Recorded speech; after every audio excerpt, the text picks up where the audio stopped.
Olá, sejam bem-vindos a mais um PetCast História, o podcast do Programa de Educação Tutorial de História da UF, Universidade Federal Fluminense.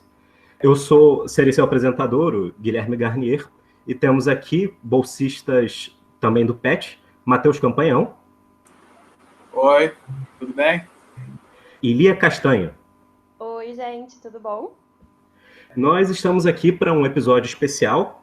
Nós normalmente estamos fazendo a temática do podcast com relação a uma atividade que estamos tocando ainda em tempo de pandemia, o Cinepet. Entretanto, devido aos ocorridos em maio, nós resolvemos retrabalhar o episódio, a temática da semana, e nós vamos falar de fascismo, neofascismo e antifascismo.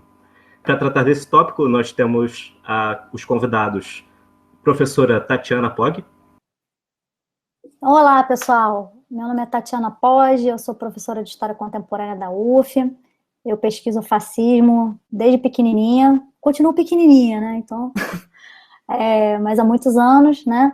Trabalho com fascismo. Comecei trabalhando com fascismo histórico, né? E depois, no correr da minha pós-graduação, me direcionei para fascismo contemporâneo, né? Então, trabalho com fascismo contemporâneo, com crimes de ódio, né? Acho esse tema fundamental atualmente, né? Dada o avançar da onda conservadora, e é isso, espero contribuir aqui para o podcast e para as reflexões de todo mundo aí. E o professor Demian Mello.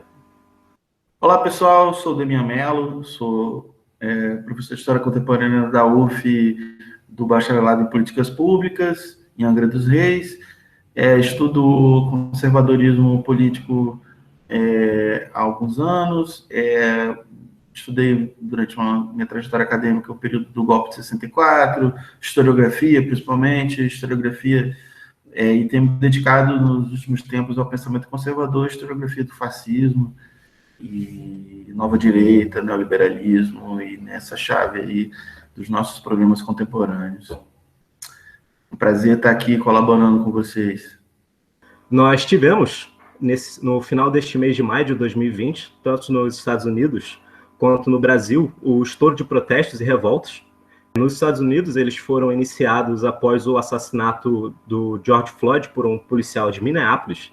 E aqui no Brasil, eles foram iniciados como uma resposta a manifestações pró-ditadura e pró-medidas antidemocráticas. Essas, especificamente, né, foram ocasiões que expuseram os problemas sociais e políticos de cada um desses países, intensificados pela pandemia. Nos Estados Unidos, como resultado de todos os acontecimentos, nós tivemos o incêndio de uma delegacia em Minneapolis, e aqui no Brasil nós tivemos torcidas organizadas se mobilizando em atos pró-democráticos que terminaram em confronto com a polícia.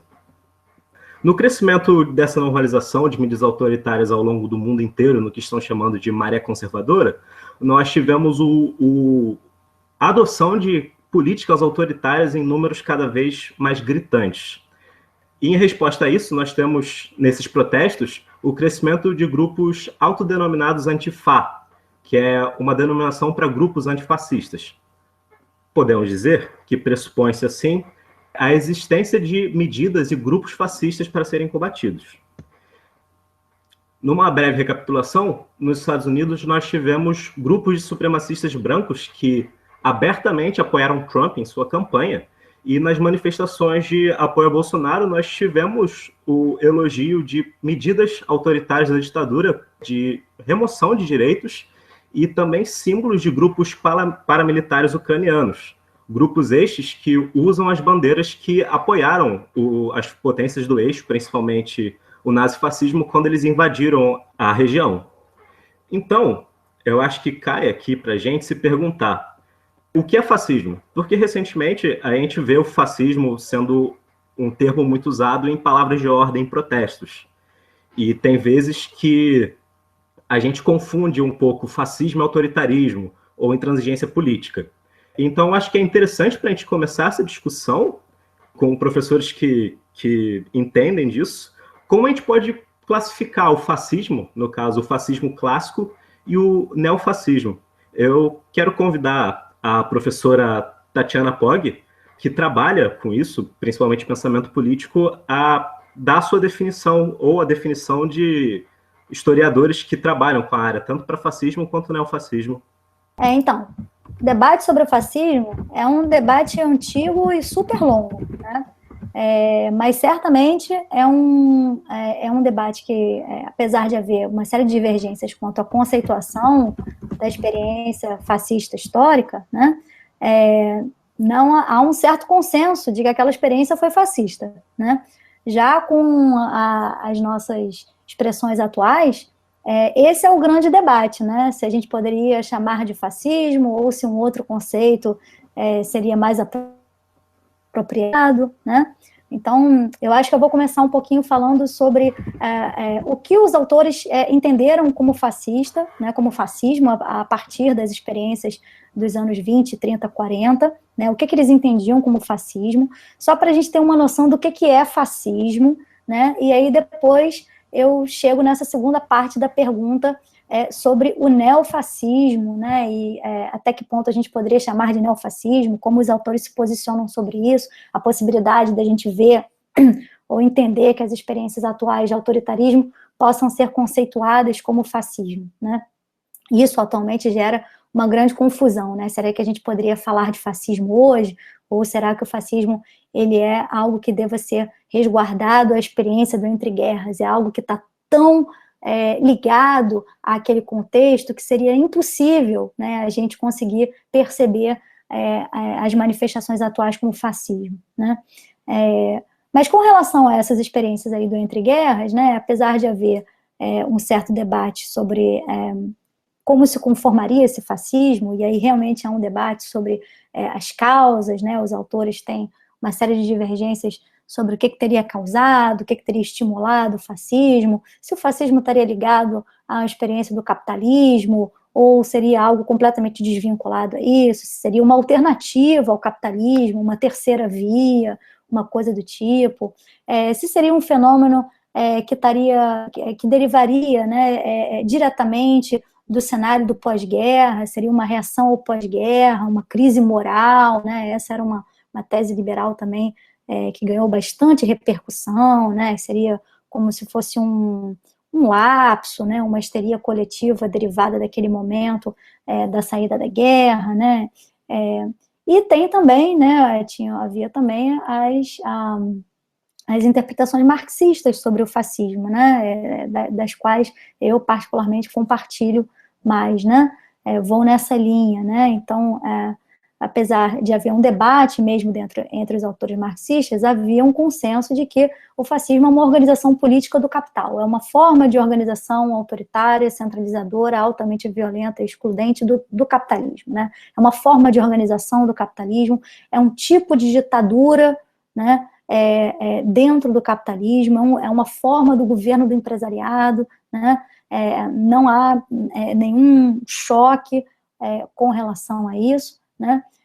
Surge num momento, né, que é marcado por cenários de crise estrutural, de crise de hegemonia, né, que é um momento em que nenhuma fração da classe dominante consegue organizar a dominação e está à frente da direção de um projeto social, né, e aí, então, nesse momento, cria-se, se desenha, no contexto do pós-Primeira Guerra Mundial, né, juntamente, que é um contexto em si de destruição social da Europa, né, mas isso se junta também, né, a um outro processo que é importantíssimo, né, e que vai marcar a profundidade dessa crise, que é a vitória da Revolução Russa, né, a existência de uma alternativa real ao capitalismo, né, ou seja, uma ameaça real de tipo socialista, né, que é um processo incontornável para a gente entender o processo de conformação da crise do entreguerras, né? Então, para além de um processo que está ligado a um contexto de volta da guerra, né, de volta de uma Europa destroçada,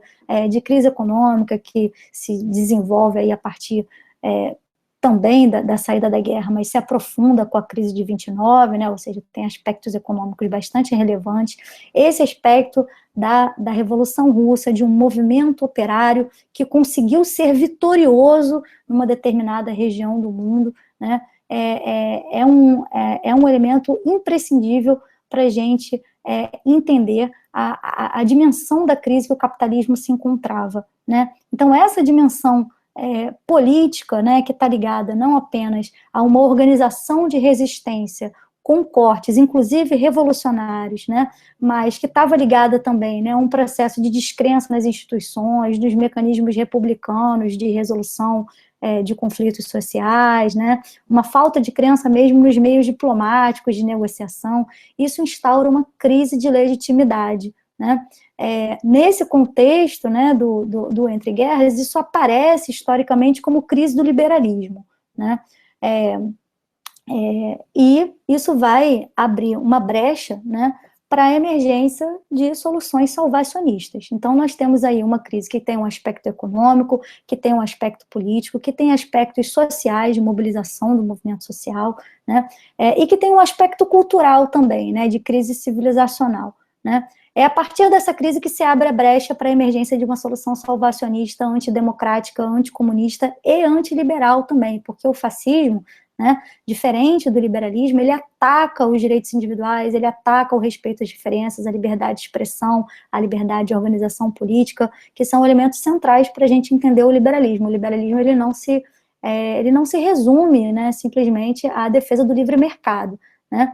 Então, o fascismo ele nasce num contexto como esse. Alguns aspectos desse contexto a gente consegue perceber na nossa crise atual, apesar da nossa crise atual ter uma conformação que é notadamente diferente, certo?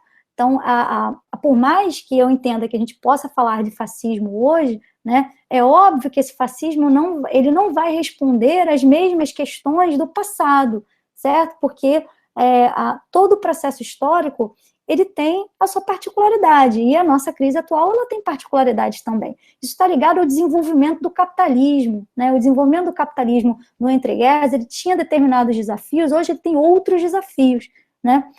Mas ainda assim a gente consegue perceber um cenário, né, de crise profunda, inclusive com todas essas dimensões que eu falei para vocês atualmente, né? Uma crise política, uma crise econômica, uma crise cultural civilizacional, apesar dos seus contornos serem particularmente diferentes, certo? Então, mas até aí a gente estaria falando que uma solução autoritária, né? O fascismo é a mesma coisa que uma ditadura? Não, o fascismo ele é uma ditadura com características específicas, né? O fascismo, por exemplo, diferente das ditaduras tradicionais, de formas bonapartistas tradicionais, ele, para além de se alimentar, né, desse cenário de desespero social, de falta de horizontes, né, ele é um movimento que trabalha na mobilização das massas, né? O fascismo é engajador, né? Essa questão da sedução da política, de uma política de sedução que é voltada para engajar as massas, né? No cenário do entre guerras, né? Isso aparecia a partir de formas bem organizadas de organização de comícios, né, de eventos de massa, de grandes celebrações, que eram cuidadosamente planejadas, né? Então há um investimento todo num cerimonial, né, enfim, com simbolismos, com cores, discursos eloquentes, frases de efeito, né, com o objetivo justamente de mobilizar as massas. Esse elemento engajador é um elemento que é completamente diferente das ditaduras tradicionais. As ditaduras tradicionais, ela também se nutre do medo, ela também pode ser considerada política do medo, né, surge num cenário assim de crises também, né, mas elas trabalham como tática mesmo, a partir de um outro movimento, que é um movimento de botar as pessoas para dentro de casa. Ela é desengajadora nesse sentido, né, enfim, o fascismo ele trabalha justamente com o oposto, né, com uma política da sedução, com uma política do espetáculo mesmo. Hoje talvez a gente não veja grandes celebrações, mas a gente vê essa questão de um investimento num espetáculo, em políticas de espetáculo, a partir de outros canais, né, como a internet, mídia, né, esse tipo de coisa, né, coisas como, por exemplo, Bolsonaro faz, usando frases de efeito, indo a mobilizações agora, até mesmo durante a pandemia, né, quando as pessoas fazem aqueles tipos de atos na frente do Palácio do Planalto, ele vai lá, ele incita as pessoas. Esse elemento de excitação e de incitação por parte da liderança é bastante típico do fascismo. E o último elemento que é bastante típico do fascismo é a questão que o fascismo ele contém um viés eliminacionista. Né? Por que eu estou dizendo isso? Porque, veja bem, tem vários autores agora contemporâneos que trabalham um pouco com isso também. Né? O fascismo, ele não se limita simplesmente a uma política de repressão aos diferentes, ou aos divergentes, à oposição, né? Enfim, ou a minorias. Ele entende que a mera existência desses grupos sociais na sociedade enfraquecem, degeneram, corrompem a nação, a raça, a pátria, enfim. Então, eles são vistos como indesejáveis, né? No mais das vezes são desumanizados, são comparados a animais, né? Por isso que eles têm que ser excluídos, eles têm que ser, em boa medida, retirados do convívio social, do convívio público, porque eles comprometem a boa saúde do corpo social, o funcionamento pleno da sociedade, né? O alcançar da prosperidade, né? Então, o fascismo, ele é marcado por isso, ele é uma política do ódio, mas que não admite a convivência nem com os diferentes, nem com os divergentes, né? Por quê? Porque ele trabalha num cenário, né? E aí o nosso colega Jason Stanley, né? Que é um autor contemporâneo, né? Vem trabalhando o fascismo recentemente, trabalha muito isso, né? Assim, a política do nós e do eles, né? O que seria isso, né? O fascismo constrói mesmo um imaginário, né? De uma sociedade, de um passado mitificado e de uma coletividade mitificada, né, que seria o grande protagonista desse passado mitificado, né. Esses grupos, né, que seriam, né, aqueles dignos de vida, os dignos de viver, os dignos de prosperar naquela sociedade. Os outros grupos comprometeriam justamente o progresso, né, comprometeriam, inclusive, o bom funcionamento daquela sociedade, por isso eles têm que ser excluídos, né. Então, o fascismo trabalha muito com isso, não apenas como uma política de repressão, né, de você prender lideranças como uma forma, né, de dar um recado, né, enfim, e desmobilizar as pessoas, mas no sentido de que todos esses elementos que são diferentes ou divergentes daquela coletividade mitificada, eles têm que ser excluídos da sociedade, né. Então, com relação ao neofascismo, já estou falando pra caramba aqui, gente, me desculpa, na edição vocês fiquem à vontade para me cortar, tá? Com relação ao neofascismo, o grande debate é se a gente pode falar de neofascismo, né?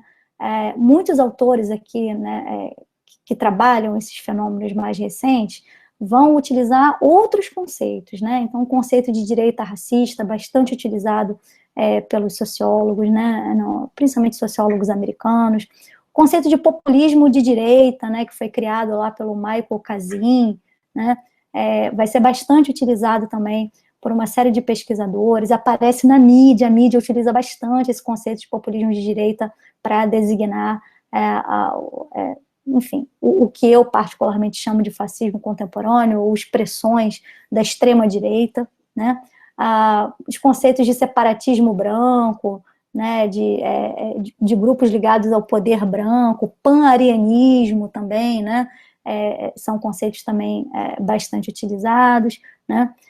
Agora, aqueles autores que se propõem efetivamente a travar um debate sobre esses fenômenos, sobre fenômenos contemporâneos, como expressões de neonazismo ou neofascismo, também, né, existe um debate sobre isso, né, eles também, alguns autores, por exemplo, entendem que alguns desses grupos atuais seriam um resgate contemporâneo do movimento do entre-guerras, principalmente no seu aspecto simbólico, né, essas organizações atuais resgatariam o simbolismo nazista, é assim que o John George e o Laird Wilcox trabalham, né, adotando uma memorabilia nazista, como se fosse um revival mesmo, né.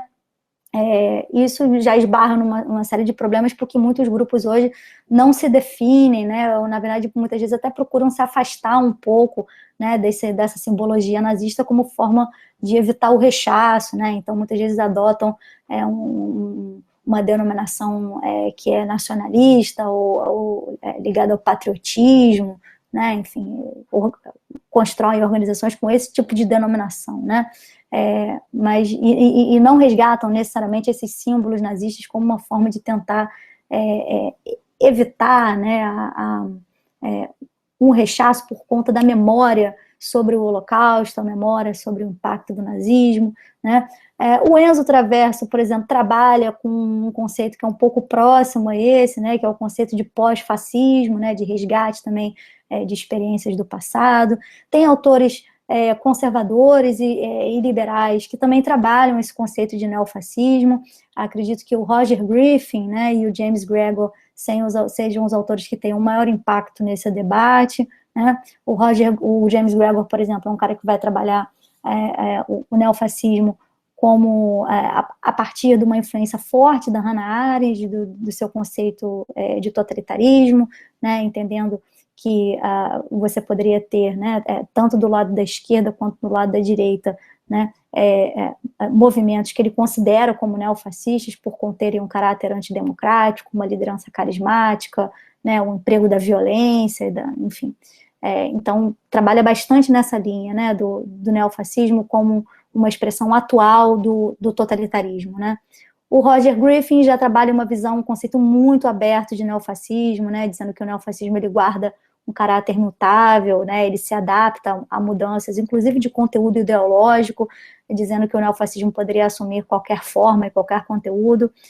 Uma conceituação também um pouquinho complicada, porque ela é muito aberta, né, ela é demasiadamente flexível, né, e ela não guarda, na verdade, né, nenhum ponto de continuidade, nem ideológica, nem histórica, fazendo com que quase tudo pudesse ser identificado como neofascismo, né. Dentro do conjunto de autores de esquerda, né, eu gostaria de citar alguns aqui, né, como o David Renton, né, é um autor que escreveu um livro já em 99, né, fazendo um resgate das perspectivas marxistas sobre o conceito de fascismo, né, e propondo, né, a possibilidade da gente entender manifestações contemporâneas como fascistas também, né. O Enzo Traverso, o Manuel Loff também produziram trabalhos nesse sentido, né? O argentino Frederico Finkelstein propõe, né, uma ideia bastante interessante de entendimento do fascismo como um fenômeno transnacional, né? O Jason Stanley, que eu já coloquei aqui também, né? Enfim, não vou me repetir. E eu mesmo, né, durante a minha tese de doutorado, procurei entender o fascismo a partir desse prisma, né, como um aspecto que a gente poderia, sim, né, observar, entender o fascismo como um fenômeno que atravessa barreiras temporais, né, que não está preso no contexto do entre-guerras, né, que é um fenômeno ligado a processos de aprofundamento de crise do liberalismo, surgiriam como reação a isso, né, seria uma das expressões, né, uma das expressões de reação a essa crise, né, e que surge também num momento, né, atual de crescimento da cultura do ódio, né, marcando aí, então, a emergência de alternativas autoritárias, nacionalistas, anticomunistas, né, algumas delas, inclusive, fascistas, né, adotando aí política do espetáculo, né, e a construção de uma determinada coletividade mitificada. Lembrando que essa coletividade mitificada pode assumir características específicas de região para região, certo? Isso vai depender muito dos aspectos históricos de cada região, né? É difícil a gente também fazer um conceito muito blocado, né? Porque senão a gente fica num modelo que também é muito fechado, né? E não consegue perceber as particularidades regionais que o fascismo, obviamente, detém, né? Então, por exemplo, essa questão do ódio aos nordestinos aqui no Brasil é uma coisa que faz sentido para o Brasil, né? Não faz sentido para outras regiões do mundo. A gente sabe que experiências de fascismo, ou mesmo de fascismo contemporâneo, vão guardar as suas particularidades, né? O antissemitismo, por exemplo, é mais latente em algumas regiões do que em outras, né? A questão do racismo também, né? Isso vai depender também da história dessas regiões, a história dessas populações, né? Essas minorias, né? Ou esses grupos subalternos atacados, né? Eles têm um sentido que é histórico, né? Isso realmente não dá para fugir, né? Então, por isso que os grupos perseguidos, né, muitas vezes eles podem mudar de região para região, mas a lógica de você perseguir determinados grupos, porque eles não se encaixam numa coletividade mitificada, e essa perseguição ser sistemática ao ponto de você desumanizar esses grupos, de você entender esses grupos como privados de humanidade, né, e serem formalmente cerceados, né, é algo que é típico do fascismo, né. Falei demais, gente, mas, enfim, eu terminei um pouco aqui. Obrigado, professora Tatiana Pog. Eu queria convidar agora o professor Demian Mello, que trabalha também com pensamento político e conservadorismo, a fazer um comentário e também responder a pergunta da forma que achar mais interessante. Bom, o que eu posso contribuir, a partir da exposição bastante completa da minha colega Tatiana, é apresentar algumas outras questões para apenas adensar o que ela já disse, né? Quer dizer, a grande questão aqui, como ela bem colocou, é se há validade essa ideia de neofascismo, né? Ou seja, o fascismo histórico, se a gente pudesse tentar fazer uma síntese disso, né? A gente podia chamar a atenção para um aspecto, o fato de que é um fenômeno contra-revolucionário, né, anticomunista, como ela bem pontuou, mas uma modalidade de contra-revolução que tem a ver com esse engajamento, o fato de ser um movimento de massas, né? Então, se diferente da visão mais tradicional da direita política, né, que tem sempre projetos de desmobilização social. Então, o fascismo tem esse aspecto de mobilização de massas, com sentido contra-revolucionário, principalmente se a gente pensar do ponto de vista de que do ponto de vista ideológico, é uma rejeição aos valores desde o iluminismo, né, até os valores, obviamente, do socialismo, né? Então tem esse aspecto, por isso que ele é antidemocrático, antiliberal, antissocialista, né, anticomunista. Esse seria um outro aspecto importante do ponto de vista ideológico. O fascismo também ele é um fenômeno militarista, né?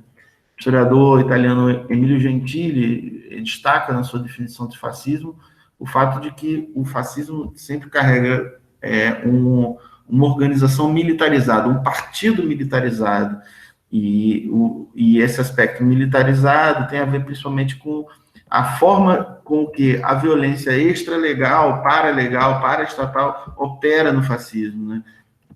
Ou seja, a violência privada não é um fenômeno específico do fascismo. A gente encontra em outras situações onde as relações de classe se tornam muito opressivas, né? Mas esse é um elemento importante, né? Porque quando Mussolini forma o movimento fascista, um dos seus aspectos era o chamado esquadrismo, esquadrões que faziam expedições punitivas e que atacavam violentamente a esquerda na Itália, né? O Partido Socialista era muito enraizado e não teve seus militantes, os centros culturais do Partido Socialista, o próprio partido, as prefeituras administradas pelo Partido Socialista, todas objeto de uma violência muito efetiva dos bandos fascistas, né? E esses bandos formados pelas tropas desmobilizadas, né, por setores que tinham participado, se socializado na Primeira Guerra Mundial, né? Esse é um aspecto muito importante, né, que diferencia o fascismo de outras direitas, né? O fato de que tem sempre essas tropas de assalto, né? No caso do nazismo eram as SS, né? Então, ideologicamente, é preciso situar então que o fascismo ele tem esse nacionalismo xenófobo e que está baseado justamente nessa leitura do nacionalismo extremado, que tem a ver com esse elemento que a Tatiana colocou tão bem, que é o elemento eliminacionista do fascismo, né? Ou seja, ele sempre apresenta um inimigo que ele é o bode expiatório da crise, porque o fascismo só prospera em situações de crise, então ele é apresentado como bode expiatório, ele tem que ser eliminado, né? Esse sujeito tem que ser eliminado. Então é o militante socialista, é o comunista, é o judeu, principalmente no caso do fascismo alemão, né? Enfim, e esse nacionalismo é sempre um nacionalismo baseado numa mitologia que prega um passado glorioso que tem que ser restaurado, né? Então, no caso do fascismo italiano, havia muitas referências nesses rituais, né, que a Tatiana lembrou, o Império Romano, né? Então, o discurso do Mussolini é um discurso de restauração da glória do Império Romano, é colocar a Itália de novo nesse lugar no mundo, né? O caso do nazismo era coisa do Sacro Império Romano Germânico e também do Segundo Reich, do Bismarck, por isso a ideia de Terceiro Reich, né? O caso do franquismo espanhol, por exemplo, é uma restauração do espírito cruzadista, né? Esse elemento do cruzadismo católico é muito central na ideologia do franquismo, né? E a gente pode avançar nisso e pensar alguns fenômenos do neofascismo, né? E já entrando um pouco nessa ideia que esse mito restaurador, né? O que o Roger Griffin chama de o fascismo como um fenômeno político baseado no mito paligenético de restauração de uma ordem perdida, etc. Então, nos fenômenos atuais de extrema-direita é possível observar isso, no caso da Hungria, por exemplo, com o Viktor Orbán e o Fidesz, que é o seu partido, e como em outros lugares, como na América do Sul, caso do Bolsonaro, em relação à ditadura militar. E um outro elemento, para fechar aqui, é essa questão de como encarar o lance da luta de classe, né? Como entender isso, que para a sociologia, ou seja, para os fundadores da sociologia, ou seja, conflito social de classes sociais é uma coisa da sociabilidade capitalista, né? Isso não é um registro apenas do marxismo, né? Isso está no pensamento liberal, essa ideia da sociedade dividida em classes está no Adam Smith, obviamente está no Marx, mas está na sociologia, está no Durkheim, está no Weber, ou seja, todos os sociólogos observam isso como parte do fenômeno da sociedade capitalista, né? O fascismo ele sempre carrega um populismo retórico, que é a ideia de que é a esquerda que cria as divisões na sociedade, né? A esquerda que cria a ideia de que os interesses são opostos entre as classes sociais, a ideia de que, por exemplo, o movimento que luta contra o racismo que seria o movimento que criaria o racismo. E a mesma coisa a gente pode derivar disso, o movimento feminista, na verdade, está querendo impor a vontade da mulher, né, e não fosse, como de fato, um movimento que luta pela igualdade, né, e por aí sucessivamente. E você já apresenta justamente essa esquerda como aquela que quer dividir a sociedade, por isso que o fascismo tem como um dos seus alvos de eliminação a esquerda, no seu sentido mais amplo, né, que a cada circunstância vai adquirir um contorno X, mas, em geral, toda ela sendo caracterizada como parte do comunismo, né? Então, o anticomunismo no fascismo italiano era direcionado para os setores dos mais moderados aos mais radicais, do jeito que se apresenta hoje no neofascismo brasileiro. E aí a gente entra no tema de por que a ideia de neofascismo, né? Isso é polêmico, né?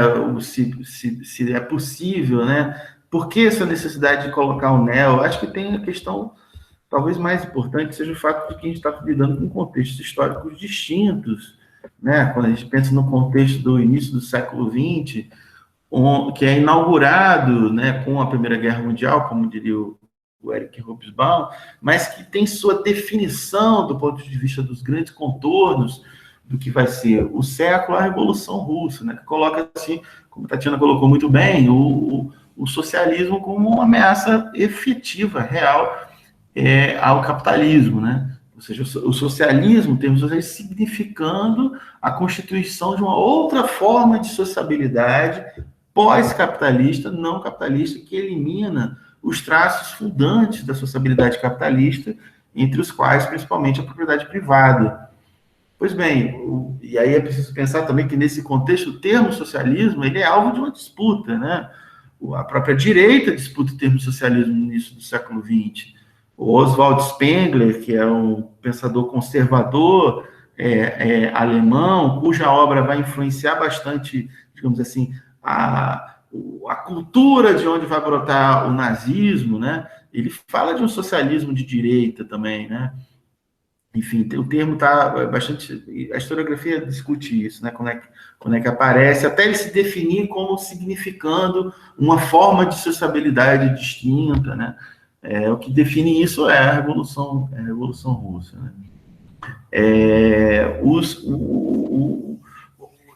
Qual é o contexto do início do século XXI? É um contexto muito diferente, ou seja, no século XX, o horizonte de expectativas, para a gente trabalhar aqui com a categoria do Koselleck, e no sentido que o Enzo Traverso trabalha, né? Ou seja, o horizonte de expectativas do século XX tinha posto o processo da revolução, a revolução socialista, estava colocado no horizonte de expectativas político, tanto para quem desejava a Revolução Socialista, como para quem queria impedi-la, né? Mas como um fenômeno efetivo, né? Enquanto que no início do século XXI, você desapareceu esse horizonte de expectativas. Daí o caráter melancólico, em certo sentido, da discussão de futuro por parte da esquerda, como também discute o Enzo Traverso em outro momento da sua obra.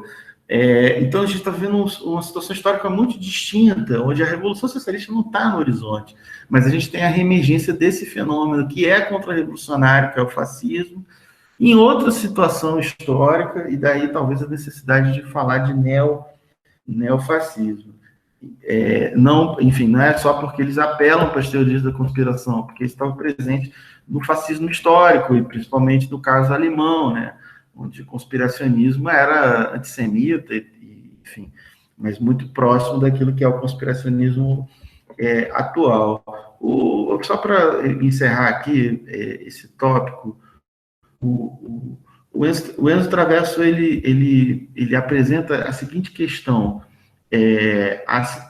se o neofascismo ele tem uma continuidade histórica importante em relação ao fascismo histórico. Então, por exemplo, alguns autores chamam de neofascismo todos aqueles movimentos fascistas que surgem após 1945, ou seja, após a derrota do Eixo na Segunda Guerra Mundial. Então, uma certa reorganização de movimentos fascistas vão ser denominados de neofascistas, né? Então, esse termo aparece originalmente nesse contexto, né? Mas depois, né, a gente vai ver o termo tentando se referir à reorganização, à ofensiva de movimentos de extrema-direita que carregam consigo a ideia de perpetuar e regenerar o antigo fascismo nos anos 70, das quais alguns fenômenos partidários na Europa são muito significativos, como o caso da Frente Nacional Britânica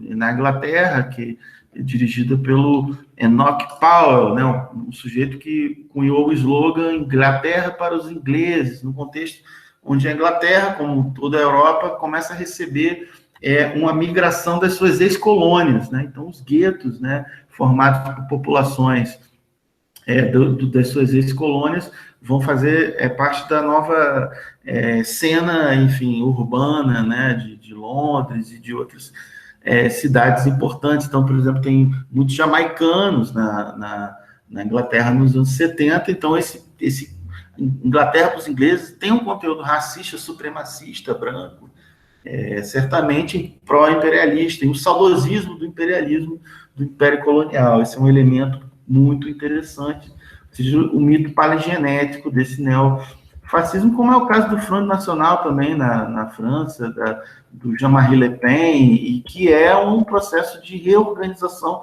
da extrema-direita francesa, enfim, desde os colaboracionistas em relação a Vichy, mas também os saudosistas e os grupos de extrema-direita terroristas que tentaram sabotar a independência da Argélia, enfim, e todos esses grupos se unem para formar a Frente Nacional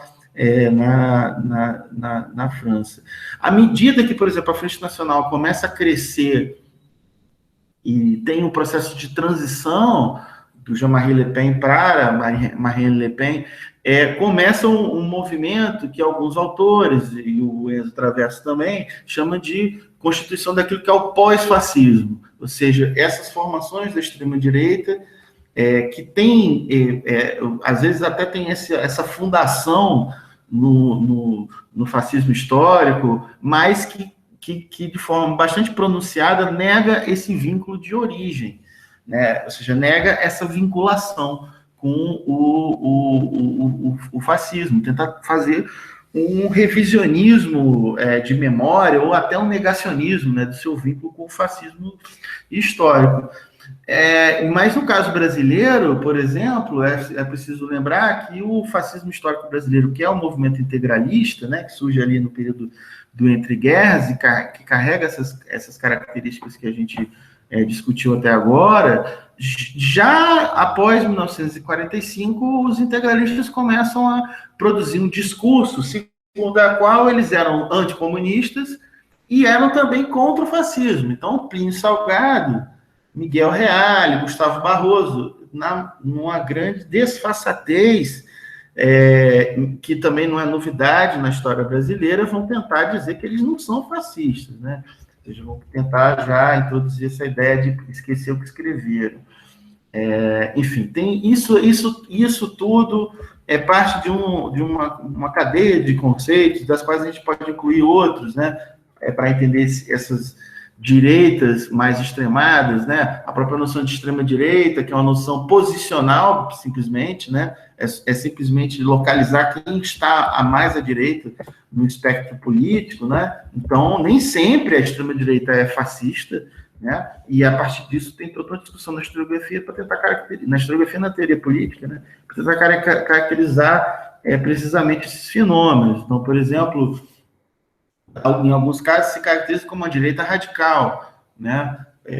Justamente para diferenciar da direita conservadora, né? Enfim, e é diante de fenômenos que se vinculam ao fascismo histórico, sejam fenômenos que reivindicam esse passado em relação ao fascismo histórico, sejam fenômenos que carregam diversas semelhanças, mas que pretendem manter uma distância pelo fato de que, do ponto de vista da opinião pública, pelo menos até esse dia de hoje, que é o dia 8 de junho de 2020, o fascismo ainda é uma categoria, uma palavra usada para se xingar os adversários políticos, né? Ou seja, porque é um termo que, enfim, carrega em si uma negatividade.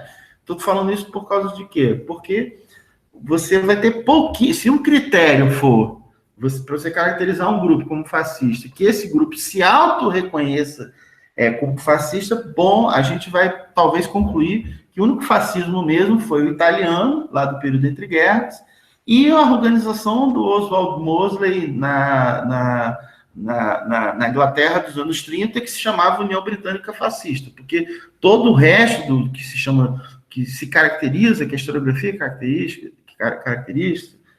como fascista, não se levaram o nome de fascista. O fascismo se o fascismo... Então, o fascismo, a questão se o fascismo é um conceito, ou seja, se ele é uma categoria de análise, se ele é um conceito que eu posso, a partir dele, estudar um determinado fenômeno político, ele não pode se resumir à experiência histórica italiana. A gente viu agora, por exemplo, uma matéria do Fantástico agora, de domingo, dia 7 de junho, uma série de especialistas importantes falando sobre o fenômeno do fascismo, mas teve um historiador italiano que simplesmente disse isso, fascismo é só aquele fenômeno da Itália no período entre guerras. Se ele está certo, o fascismo não é um conceito, né? Ou seja, ele é só uma palavra que descreve um fenômeno. Se ele é um conceito, ele tem essas características que a professora Tatiana Pog e eu estamos tentando trazer. Então, acreditamos, né, que se trata de um conceito. Então, do mesmo modo, se tem validade a noção de neofascismo, noção de pós-fascismo. Por que eu estou dizendo isso? Porque diante da emergência desses fenômenos que remetem ao fascismo histórico, surgem os movimentos de reação, né? Acabei de mencionar aqui o contexto dos anos 70, na Inglaterra e na França, de surgimento dessas organizações de extrema-direita que claramente reivindicam o passado fascista, né? Na Inglaterra e no caso da França. Mas nem sempre, né? Às vezes carregam os traços, né? E surgem movimentos contrários, né? O fascismo histórico, ou seja, o renascimento do fascismo, seja lá como a gente deva chamar. E daí a ideia do antifascismo. Então, o que é o antifascismo? O antifascismo é uma noção de se organizar politicamente para se opor ao fascismo, e que surge basicamente no mesmo momento que surge o fascismo, né? Então, o Arditi del Popolo, que foi criado por uma liderança anarquista na Itália no final dos anos 10, surge no momento que surge o fascismo, então já surge uma tentativa de se opor, né, ao fascismo. E como o fascismo era um fenômeno violento, que introduzia essa dimensão da violência política, então se tratava também de adotar métodos para deter essa violência do fascismo, disso que se trata. Depois, o movimento comunista internacional se comprometeu no combate ao fascismo, porque ele era o principal alvo, né? O anticomunismo é um traço central do fascismo, né?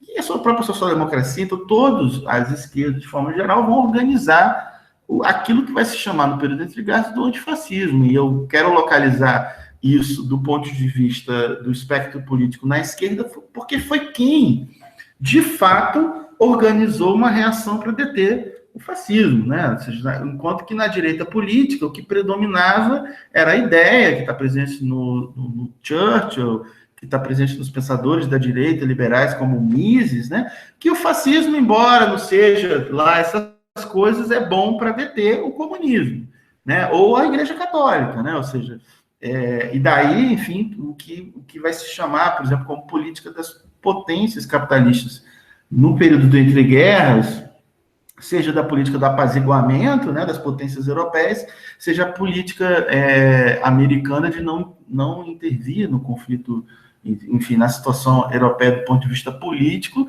que foi toda uma série de manobras operadas que permitiram que o fascismo desse muitos passos até que colocasse a humanidade numa guerra mundial. E aí sim você vai ter, ou seja, o que estou chamando a atenção é que nos fascismos históricos, tanto o caso italiano, como o caso alemão, como o caso espanhol, eles só chegaram ao poder porque as elites políticas tradicionais colaboraram com ele. Daí que o antifascismo necessariamente se identifica com a esquerda política. Então, quando surge... Por que eu estou dando essa volta? Porque quando surge novas manifestações de fascismo explícito na década de 70...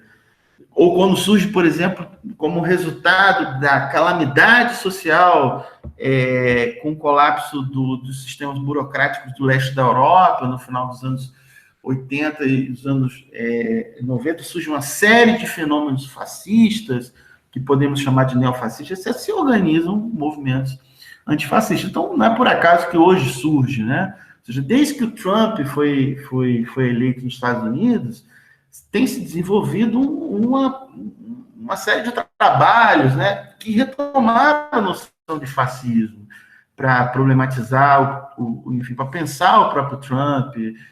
No caso brasileiro também, em relação ao fenômeno do Bolsonaro. Estando certo ou não, depois a gente pode conversar sobre isso, ou seja, essa caracterização dessas lideranças como fascismo, não é de se estranhar que tenha surgido movimentos de resistência às características autoritárias de ambas lideranças que se denominem de antifascistas.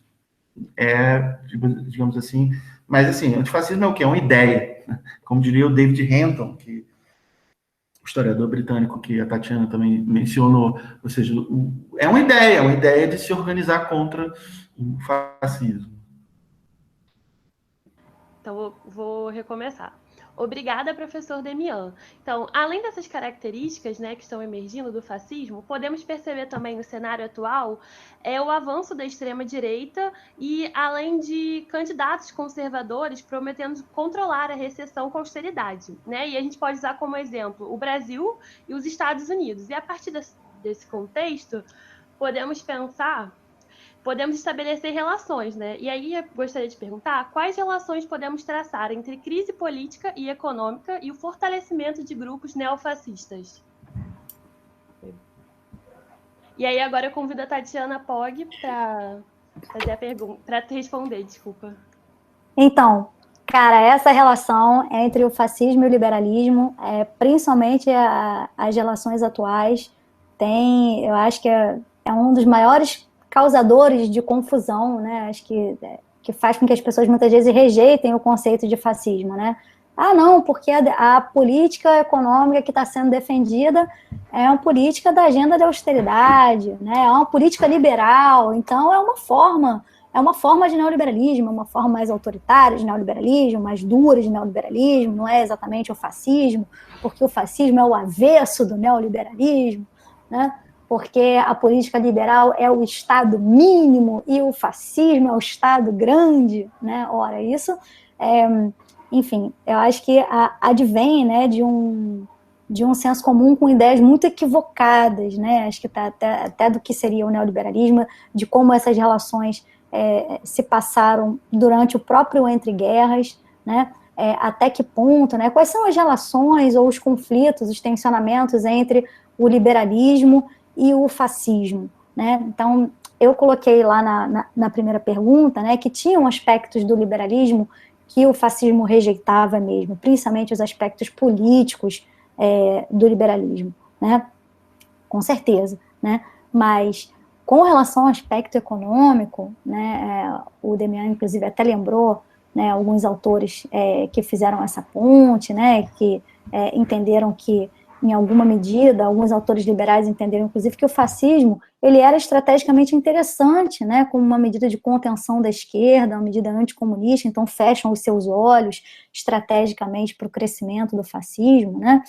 Se isso a gente observa hoje, no passado isso também é observado, né? Essas relações de convivência do fascismo com instituições liberais, né? Não é algo que a gente observe só hoje, né? Durante o Entre Guerras, o fortalecimento do judiciário, por exemplo, né? Algo que a gente também observa naquele momento, né? Mesmo a partir do fechamento do regime, né? Tem uma relação também muito próxima de intelectuais liberais ou dessas correntes mais liberal-conservadoras que vão aderir ao fascismo, né? Quando o regime efetivamente se instaura, né? Com relação à política econômica, né? Os primeiros anos do fascismo na Itália foi marcado por uma política econômica liberal, né? O ministro Alberto Di Stefani, por exemplo, né? Que foi o ministro da Fazenda lá, né, do governo do Mussolini, né? Ele adota uma política liberal pelo menos até 26, né? Até o regime fechar completamente, né? Tem um livro muito legal, né, que fala bastante sobre isso, sobre o contexto de emergência no fascismo na Itália e depois da construção do regime propriamente dito lá, que é o livro do Donald Sassoon, né? Fica aí a referência para quem tiver maior interesse, né? Então, essa questão, né, de que o fascismo, por vezes, ele defende políticas econômicas de corte liberal, né, ou que a política econômica de corte liberal não é totalmente avessa ao fascismo, né, é algo que a gente tem que olhar mesmo até para a própria experiência histórica, né, como que essas relações, né, com uma burguesia liberal, como que isso possibilitou o crescimento do fascismo, né? Isso possibilita hoje, né? Há um financiamento de grupos fascistas por parte de think tanks liberais, mas no passado isso também ocorreu, né? Como que a conjugação de organizações liberais ou de um empresariado liberal organizado politicamente, né? Forneceu espaço, né? Para o crescimento do fascismo, né? Entendendo que isso era interessante para conter, né, uma potencial organização de trabalhadores no outro sentido, né, se reprimir a esquerda, né, enfim. Então, isso é algo que a gente já observava no passado, né, e observa hoje também, né, com relação, né, a essa questão de que o fascismo seria uma característica de um Estado grande, centralizador, ele só poderia ser observado nesse tipo de conformação, né? E o liberalismo seria o avesso, ora, isso também gera uma série de confusões, né? Como eu e Demian já viemos pontuando, né? Entender o fascismo nesse contexto do entre guerras e entender o fascismo hoje tem a ver com a gente entender também os processos de transformação do capitalismo nesses dois contextos, né? Quando se abre o contexto no entre guerras de crise do liberalismo, surgem diversas propostas de intervencionismo, né, e de Estado como regulador e planejador, não só da economia, mas de outras formas de políticas públicas, em diversas conformações. O fascismo é uma delas, né? Mas o New Deal é outra delas, o Estado de bem-estar social é uma outra dessas conformações, a nossa própria ditadura militar, né, aqui no Brasil, assume essa conformação intervencionista, de Estado grande, planejador, centralizador, né? Enfim, não necessariamente tudo isso é fascismo, né? Senão a gente vai e chama tudo de fascismo, porque é um Estado grande, interventor, não sei o quê, né? Enfim, eu não tenho nenhuma dúvida, né, de que o Estado de bem-estar social, o New Deal, enfim, são formas de liberalismo reformado, né? Enfim, então você ter, né, Estado grande não é sinônimo, né, de fascismo, né, e nem exatamente de liberalismo, né, mas são as formas com que o capitalismo veio se desenvolvendo nesse momento para vencer aquele desafio naquele determinado contexto. Hoje os desafios são outros, né, então você pode sim, né, isso é uma característica da extrema-direita hoje, né, a adoção de uma política econômica neoliberal, ou mesmo de grupos abertamente fascistas, ou facilmente entendidos como fascistas, adotarem uma política econômica neoliberal, porque isso tem a ver com o nosso contexto de desenvolvimento dos desafios do capitalismo hoje, né? Agora, o que isso cria, né? Isso cria o fato de que o horizonte de expectativas da coletividade mitificada, hoje em dia sequer é atendido. Então, no passado, com essas políticas intervencionistas, mesmo sob uma conformação fascista, você tinha para aquela coletividade mitificada um nível de atendimento de condições de vida, né, a partir de medidas socioeconômicas, né, de geração de empregos, de políticas públicas de acesso à saúde, educação, emprego, entretenimento, né, enfim. Você tinha, né, a garantia de uma certa condição de vida para essa coletividade mitificada, né? Hoje em dia nem isso se apresenta, né? Então é uma perspectiva bem mais cruel, né? Vamos dizer assim, né? Existem alguns outros traços, né? Por exemplo, que a gente pode observar hoje, né? Nas experiências neofascistas, que apareciam também no passado, mas hoje aparecem de uma forma a partir de uma outra conformação. Por exemplo, Demian falou da questão do aspecto militarista e paramilitar, né? A existência das tropas de assalto, que historicamente no passado, né, a gente pode observar na experiência do esquadrismo, na Alemanha do Freikorps, né?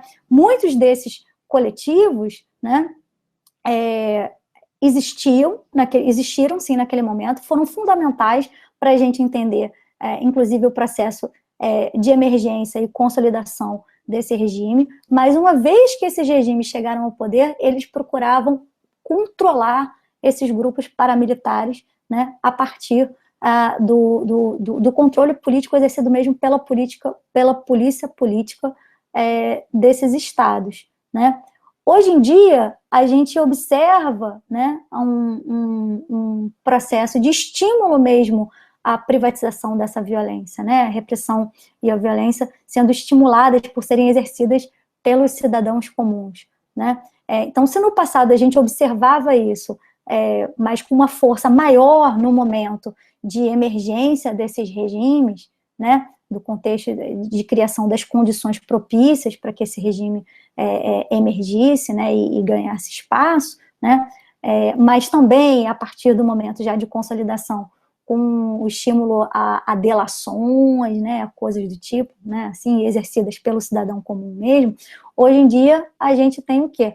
Um estímulo a que a sociedade civil atue mesmo como polícia política, né, a partir do nosso processo de milícias, né. As milícias hoje, que inclusive aqui no Brasil tem uma origem e formação histórica que é completamente diferente dessas milícias paramilitares do esquadrismo ou do Freikorps, né? Tem uma outra conformação. Mas, claramente, há um estímulo por parte, né, dos fascismos atuais em você privatizar essa barbárie, vamos dizer assim, né? Um estímulo que é muito maior, que é muito mais descentralizado do que na experiência do passado, né? Que no momento que esses regimes chegam ao poder, eles procuram controlar essas forças, abarcando-as dentro do aparelho de Estado mesmo, né? Então, assim, eu acho que a gente pode observar alguns elementos que existiram no fascismo e que se apresentam hoje, mas se apresentam hoje de uma forma um pouco reconfigurada. A mesma coisa com relação ao internacionalismo, né, que é algo muito mais latente hoje, né, a existência de redes de solidariedade fascista, né, essas redes de solidariedade funcionam não apenas como uma forma de organização política coletiva, apesar de que essas organizações ainda são um pouco frágeis, mas elas já são, por exemplo, bastante fortalecidas com relação a festivais culturais, festivais de música, congressos de fascistas que se dão a níveis transnacionais, né, enfim. A formação, né, mais recente, por exemplo, né, dessa rede de consultoria, estrutura virtual, né, que a gente vê, por exemplo, Steve Bannon como um grande articulador, né, na promoção mesmo, né, não apenas na produção de fake news e transmissão de difusão dessas fake news, mas no objetivo que isso tem, né, que é a formação de núcleos e de regimes de extrema-direita no mundo todo, né? Então, isso é uma característica muito particular da nossa experiência atual, né? E que, por exemplo, no caso dessa que eu comentei aqui do Steve Bannon, né, e da formação aí da Cambridge Analytica e como isso atua hoje, né, nas redes e nas mídias virtuais como um canal político de disputa, né, como um espaço de conflito, a gente vê que a extrema-direita tem utilizado esses canais de forma muito mais inteligente, muito mais frutífera do que a própria esquerda, né? Primeiro, porque eles foram pioneiros na utilização desse tipo de apoio tecnológico, entendendo essa tecnologia, esses meios virtuais, como um canal mesmo, né, para a conquista, né, para a construção da sua militância, né, isso foi feito de forma muito pioneira pela extrema-direita, né, isso, assim, historicamente, né, datando aí já desde o final dos anos 80, dos anos 90, né, eles investiram dinheiro mesmo, né, e aí, mais uma vez, essas relações com os think tanks liberais, né, com grupos liberais, é fundamental para a gente entender o crescimento também desses grupos fascistas, né? Eles investiram nesse campo virtual porque contavam, inclusive, com apoio financeiro de grupos liberais que financiaram toda essa rede, toda essa estrutura, né? Então, a partir daí, investiram fortemente, mas a sacada, né, vamos dizer, aí temos que dar o nosso braço a torcer, né? Foi deles, né, assim, de utilizar esses canais, né, investir no televangelismo, né, investir nisso que eles chamam de hotlines, né, que são linhas, né, de comunicação originalmente feitas pelo telefone, e depois isso passou, né, para o mundo da internet, a produção de jogos eletrônicos, de videogames com essas temáticas, né, depois a promoção de gravadoras, de editoras para difundir também, né, materiais de mídia com essa temática, o incentivo desses festivais de rock do ódio, né, de hate rock, né, para congregar, né, esses grupos neofascistas do mundo todo. Eles foram costurando essa rede, né, há quase 40 anos, né? Então é óbvio que isso vai dar frutos, é aquilo que eu estou chamando da construção de uma cultura do ódio, né? Então isso vai crescendo no seio do neoliberalismo, né? Com a conivência das instituições liberais. Não é que as instituições liberais defendam abertamente os grupos neonazis, né? Mas a partir desse pressuposto de que a democracia tem que tolerar tudo, né, de que existe uma larga interpretação para o direito de liberdade de expressão, né, vai crescendo no seio do próprio neoliberalismo, né, essa ideia de que a liberdade de expressão pode ser usada como um mecanismo justificador para a liberdade de opressão, porque é isso que se defende atualmente, é nisso que cresce o fascismo hoje, ele cresce a partir dessa leniência, né, desse entendimento de que tudo tem que ser aceito, inclusive manifestações antidemocráticas. E aí vai crescendo a extrema-direita, né? Ou seja, na sua conformação mais propriamente fascista, sejam em grupos que sejam segregacionistas ou fundamentalistas religiosos, eles crescem a partir desse espaço, né? Que é um espaço que é concedido pelas democracias liberais, né?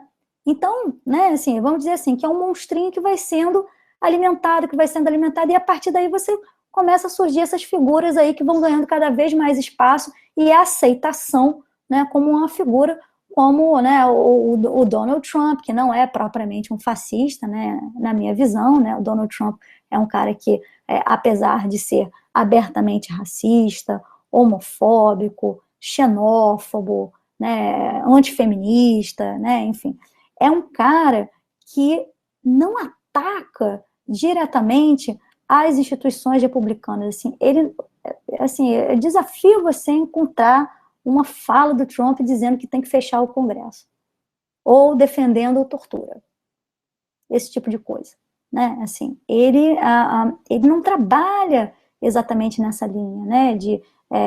E veja bem, né? Às vezes assim, não, mas ele é fortemente xenófobo, ele é fortemente racista, logo ele é fascista. Não, ele não é fascista, porque fascismo não é um sinônimo de racismo e de xenofobia, apesar desses elementos estarem integrados no fascismo.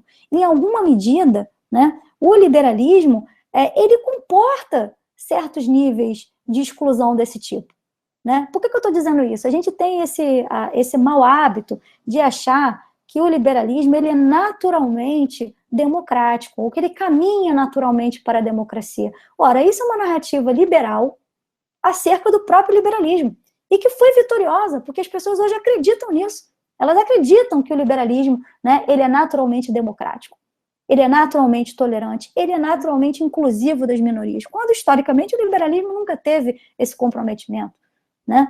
A gente pode procurar aqui as correntes do liberalismo no século XIX, né? Muitos, inclusive, tinham aversão à democracia. Várias correntes do liberalismo no século XIX eram avessas à democracia. A democracia é uma conquista do movimento operário organizado, né? O direito à mobilização política, o direito à participação política, o sufrágio universal. As correntes liberais entendiam isso como as classes perigosas, a massa entrando na política, a massa incapaz de pensar, as massas infantis, como diziam os autores da escola austríaca, né?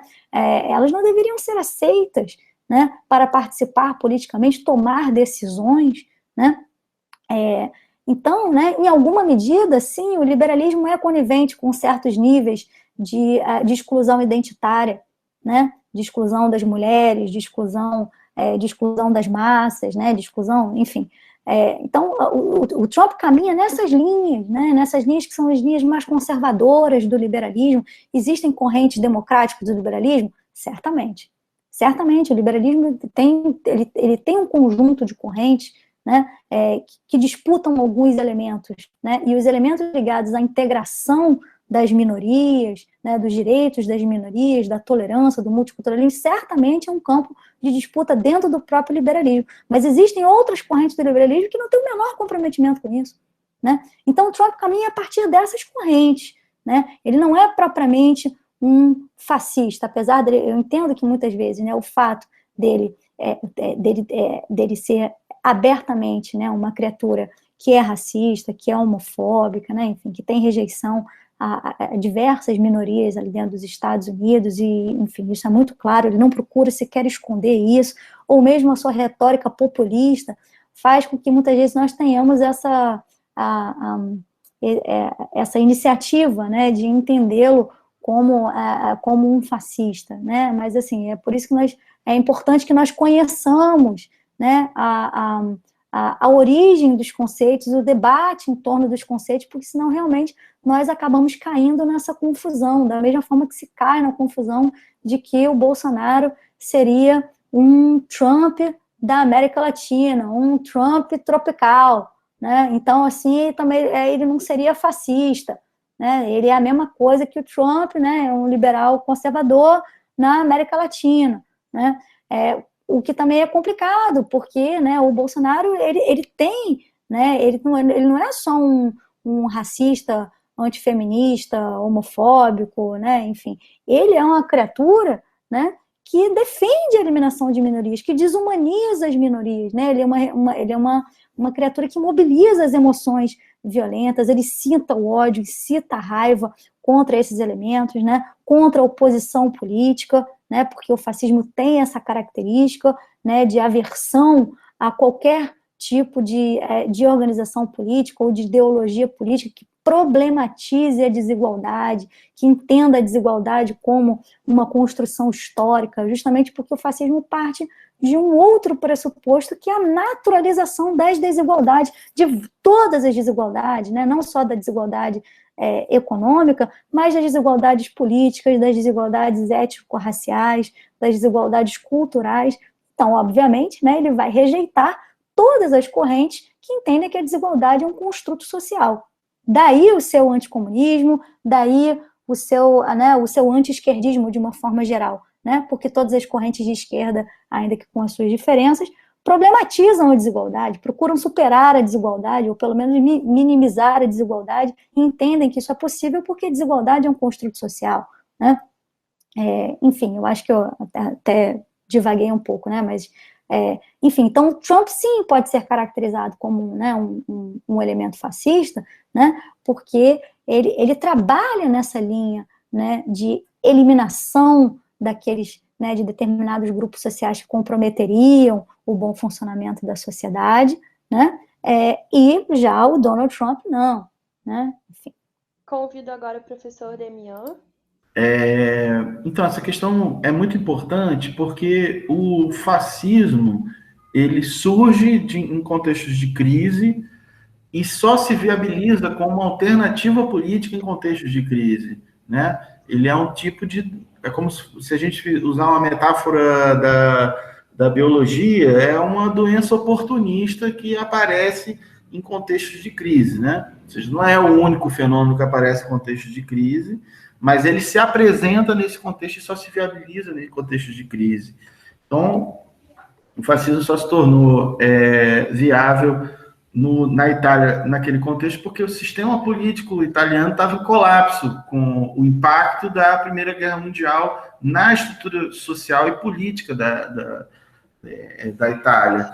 Essa crise se expressava também pelo fato de que um regime que tinha sido liderado pelos liberais durante muito tempo, desde o processo de unificação, né? Ou seja, entre liberais, conservadores, e no início do século XX, sobre a liderança do Giovanni Giolitti, né, que era um liberal com muita habilidade para cooptar grupos potencialmente de oposição ao seu governo, que ele conseguia incorporar ao seu arranjo no poder. Ele efetuava aquilo que se chama de transformismo na Itália. Há uma palavra que depois vai se tornar uma categoria analítica com o trabalho do Antônio Gramsci.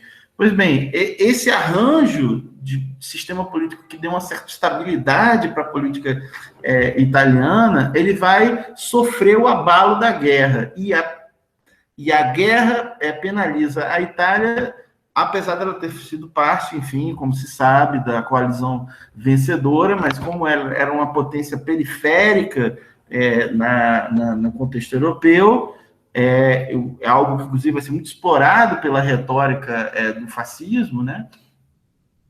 Porque por isso que promete, né? O fascismo tem a promessa de restabelecer a Itália no seu lugar no mundo, né? Ou seja, não ser ao menos uma potência de grandeza equivalente a outras potências europeias, né?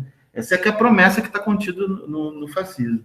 E a crise se torna mais aguda quando os trabalhadores, os setores subalternos sociais entram em cena na cena política, em certo sentido, no próprio contexto do desencadeamento da Revolução Mundial, né, com a Revolução na Rússia e a tentativa de revolução na Alemanha e na Hungria. A Itália entra nesse turbilhão e, tal como na Alemanha e na Hungria, a situação revolucionária na Itália fracassa.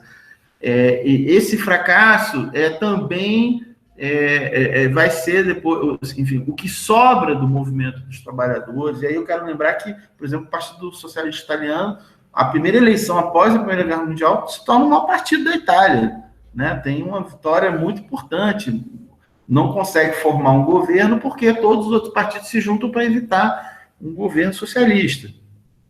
Mas era o socialismo crescendo na Itália, né? Isso tem a ver com a crise política.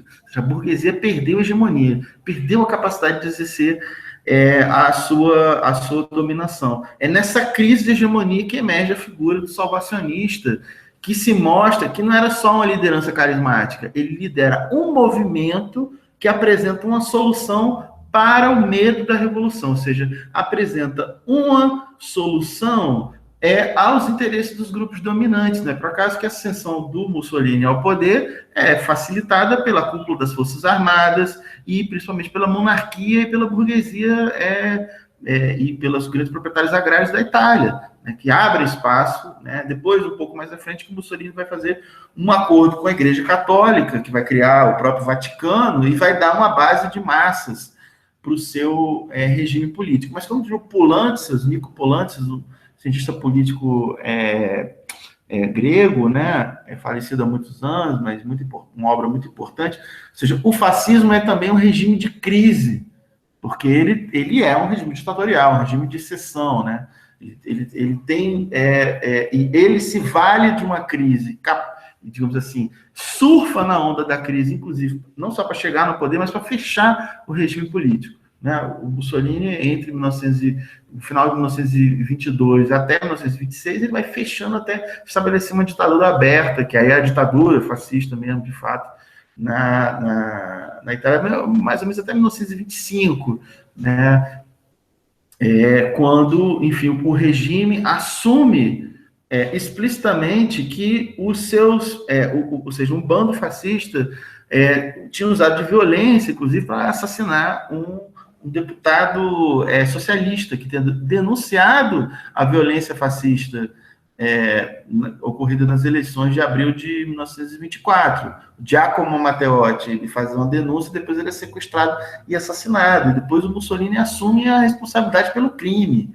E fica por isso mesmo, e a burguesia mantém os fascistas no poder, né? Ou seja, a monarquia mantém os fascistas no poder, etc. Ou seja, é só numa situação de crise que a gente pode ter um fenômeno desta natureza, né? Como foi, ou como é também a calamidade, que é a situação da Alemanha, depois, principalmente do impacto da crise de 29, que penaliza de forma muito avassaladora a situação social da Alemanha, e é quando, justamente, né, os dados eleitorais mostram que o Partido Nazista começa a crescer depois da crise de 29, antes era um partido com pouco enraizamento. Perceba, ou seja, a situação de crise de hegemonia, de crise orgânica, de crise econômica, ou seja, uma combinação de crises de diversa natureza, abriram espaço para esse tipo de solução salvacionista, que está baseado numa forma de violência muito efetiva e que com objetivos estratégicos de eliminação, né, muito significativos. Enfim, o caso da Espanha também, né? O caso do franquismo é a mesma coisa. A gente tem aí, ou seja, essas experiências do chamado fascismo histórico. O que se chama de neofascismo hoje, ou de pós-fascismo, esse termo fascismo voltou a ser utilizado porque esse crescimento da extrema-direita no contexto atual se dá justamente no contexto de crise. Ou seja, crise que não é só uma recessão econômica global, né, que começa lá em 2008, né? Às vezes a gente escuta no noticiário econômico falando, mas lá na crise de 2008, como se a crise tivesse sido lá em 2008. Em 2008 é o início de um processo longo de crise e de recessão na economia global e com recuperação fraca e agora abalada por uma pandemia global. Então, é uma crise inédita na história da humanidade, que se combina também com a crise da democracia, né? Os sistemas democráticos muito desgastados.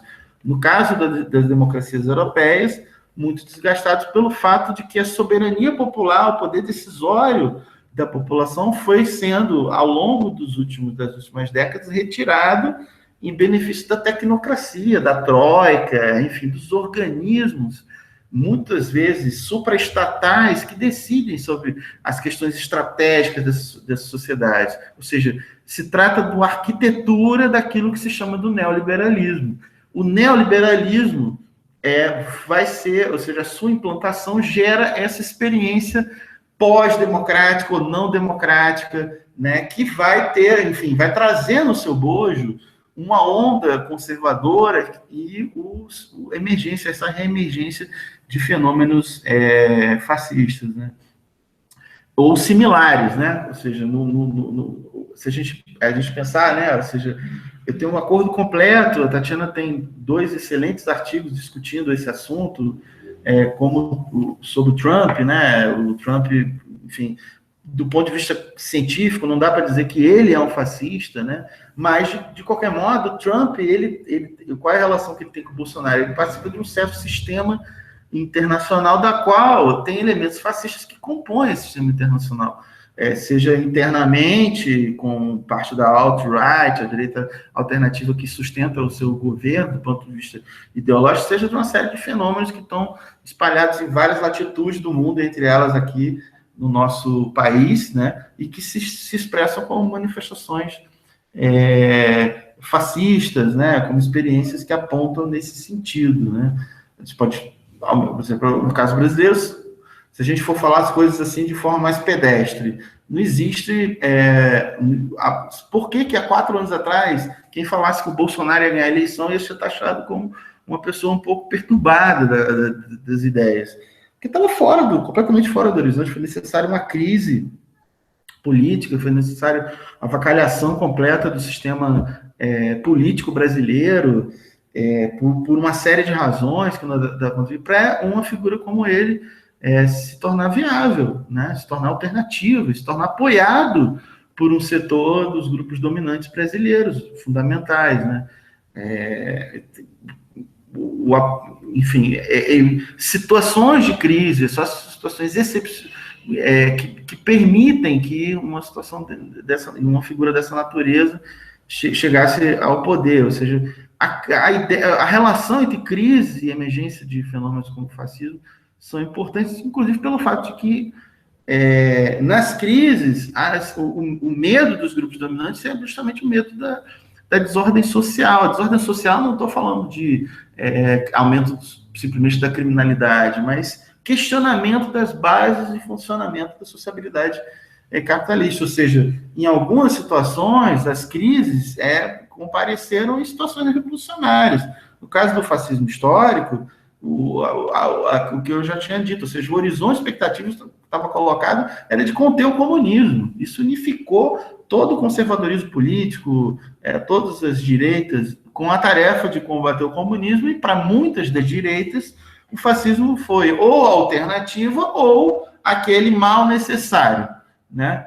Então, justamente porque tem esse temor, né? Eu estou falando isso porque situações de crise, elas também podem criar alternativas democráticas, alternativas revolucionárias, de fato, que tenham como horizonte político alternativas emancipatórias, alternativas de criação de uma sociedade melhor, mais tolerante, ou pode criar, ou seja, ao mesmo tempo que, com temor, criam também o terreno fértil para esse tipo de fenômeno aí. É isso. O podcast acabou ficando muito grande, para nossa felicidade. A discussão foi muito boa. Essa primeira parte em que vocês ouviram foi apenas a primeira metade. Nós resolvemos dividi-lo entre fascismo e neofascismo e o próximo, que será especificamente sobre antifascismo e sua mobilização política. Queria agradecer primeiramente aos nossos convidados e a vocês, nossos ouvintes, por chegarem até aqui. O produtor desse desse episódio foi Felipe Camargo, e o roteiro foi um esforço coletivo entre Matheus Campanhão, Lia Castanho e eu, Guilherme Garnier. Como um aviso final, a gente vai convidar vocês para seguirem a gente. No Facebook nós estamos em www.facebook.com/PetHistoriaUF. No Instagram nós somos PetHistoriaUF. E no Twitter nós somos Pet História, porque nós chegamos primeiro. Agradecemos a sua presença, tenham um bom dia, se cuidem.